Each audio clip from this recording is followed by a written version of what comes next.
করেন, জিজ্ঞেস করেন আপনি আপনার ছেলেকে, বাবা তুমি সারাটা দিন কি করেছ?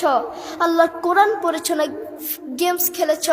আপনার ছেলে বলবে মা আমি সারাটা দিন ফ্রি ফায়ার খেলেছি, পাবজি খেলেছি। ও নাফরমান ছেলে, তুমি সন্তান নয়, তুমি সন্তান নামের কলঙ্ক, ঠিক কিনা?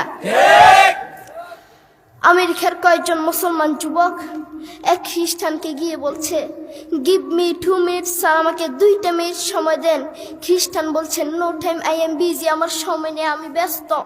যুবক বলছে গিভ মি 1 মিনিট, স্যার আমাকে 1টা মিনিট সময় দেন স্যার। খ্রিস্টান বলছে আচ্ছা ঠিক আছে।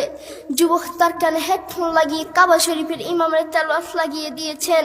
যে খ্রিস্টান বলেছেন 1 মিনিটের বেশি সময় নেই, সেই খ্রিস্টান রাস্তার উপরে দাঁড়িয়ে পাক্কা আধা ঘন্টা আল্লাহর এই কোরআনের তেলাওয়াত শুনেছে। চিৎকার দিয়ে বলেন আল্লাহু আকবার।